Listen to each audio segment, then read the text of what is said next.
में जो अतिक्रमण है वो किस तरह से इस बाज़ार पर हावी हो चुका है।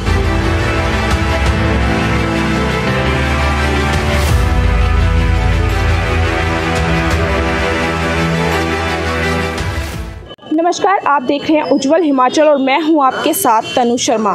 इस वीडियो में मेरा साथ दे रहे हैं कांगड़ा से संवाददाता अंकित वालिया।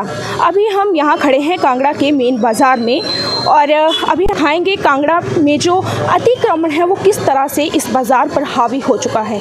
कांगड़ा शहर को उसकी खूबसूरती के लिए जाना जाता है, लेकिन अभी आप देखेंगे कि किस तरह से यहाँ पे जो अतिक्रमण हो रहा है वो कांगड़ा शहर की खूबसूरती पर, उसकी शान पर एक धब्बा बन के उभर रहा है। शुरुआत करते हैं हम यहाँ कांगड़ा के तहसील चौक से। आपको हम दिखाना चाहेंगे कि किस तरह सड़कों पर अतिक्रमण किया जा रहा है, किस तरह सड़कों पर ही सारा सामान रखा गया है। आप देख सकते हैं कि इसके चलते सड़कें कितनी ज़्यादा संकीर्ण हो चुकी हैं, कितनी तंग नजर आ रही हैं। सड़क किनारे हो रहे अतिक्रमण ने कांगड़ा शहर की सूरत को ही बिगाड़ दिया है। यहाँ बात करें तो तहसील चौक के साथ लगते मां ब्रजेश्वरी मंदिर मार्ग पर हालात बद से बदतर है। स्थिति यह है कि इस रास्ते पर जाने के लिए बाइक तो छोड़िए, राहगीरों का पैदल चलना तक भी दुभर है, जिस कारण शहर के लोगों के चलने की राह नहीं बची। आखिर चले तो कैसे और किस पर, यही कह रहा है कांगड़ा शहर का कोना कोना। शहर के मुख्य चौराहों से लेकर वार्डों की कोई ऐसी गलियां नहीं है जो अतिक्रमण से अछूती हो। आप देख सकते हैं कि यहाँ पे अतिक्रमण किस तरह हावी हो चुका है और उसके बावजूद प्रशासन भी इस वक्त कोई भी कार्रवाई नहीं कर रहा है। हालांकि 18 जून को नगर परिषद की ओर से यहाँ पे कार्रवाई की गई थी और साथ में यहाँ पर जो अतिक्रमण किया गया उसे हटाया गया था, लेकिन ये सिर्फ एक दिन की बात है। एक दिन की प्रशासन के द्वारा कार्रवाई की जाती है और उसके बाद बेपरवाह लोग अपना सामान फिर से सजाने लग पड़ते हैं। नगर परिषद कांगड़ा की बात करें तो ऐसा लग रहा है कि वह ना तो कुछ देख रहा है, ना वो कुछ कर रहा है और ना ही किसी की सुन रहा है। अतिक्रमण के चलते यहाँ कई बार दुकानदारों और राहगीरों में नोकझोंक तक हो चुकी है और कई बार इस मार्ग पर वाहन चालक चोटिल भी हो चुके हैं। आप देख सकते हैं कि ये जो रास्ता है वो माता के मंदिर की ओर जाता है और आपको हम दिखाना चाहेंगे कि रास्ता कितना तंग है।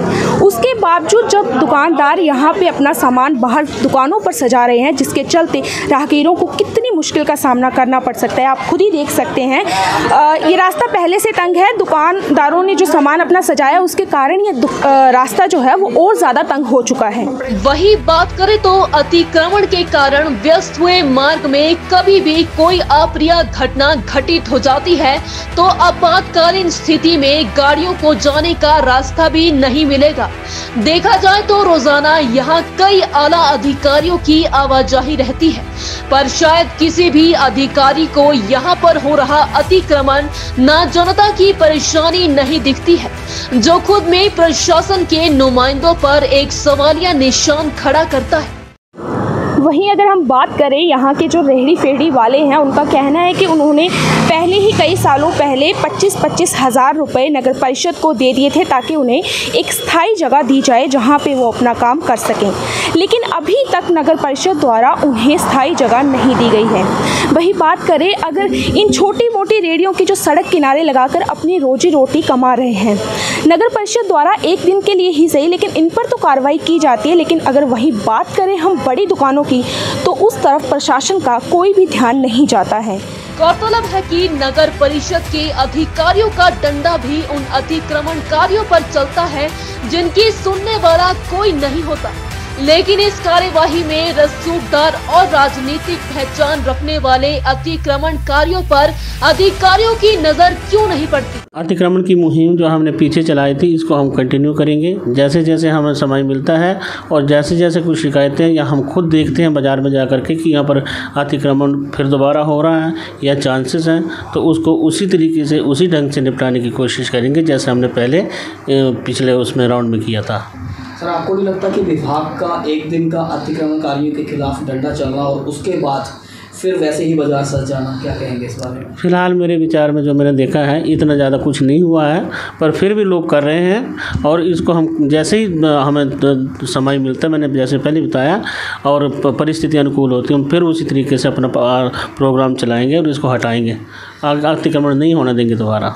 सर देखिए, आपने तहसील चौक में अतिक्रमणकारी हटाए, लेकिन फिर वही लग गई दुकानें। आपने गरीबों की तो सब्जियां जब्त कर ली गई नगर परिषद द्वारा, लेकिन जो रसूखदार थे उन्होंने वैसे ही बाजार सजा दिया, उनको मात्र एक चेतावनी देकर विभाग ने छोड़ दिया।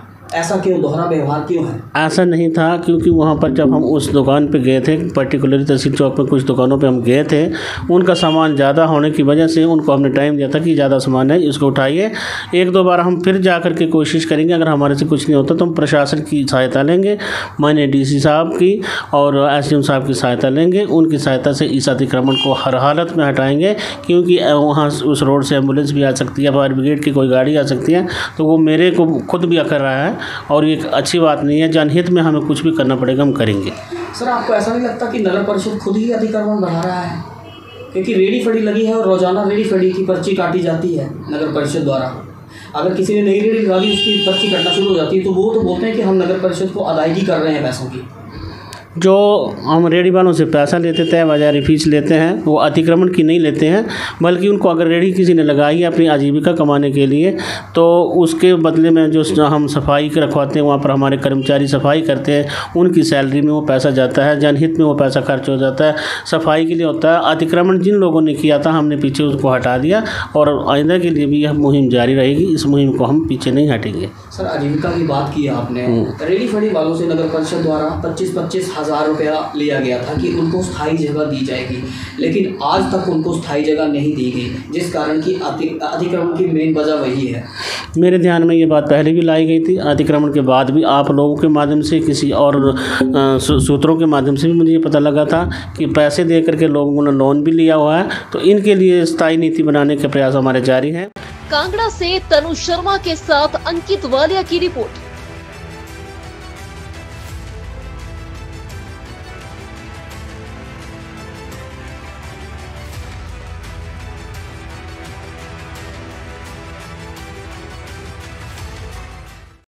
बुडामल ज्वेलर्स पालमपुर, भरोसा उम्र भर का।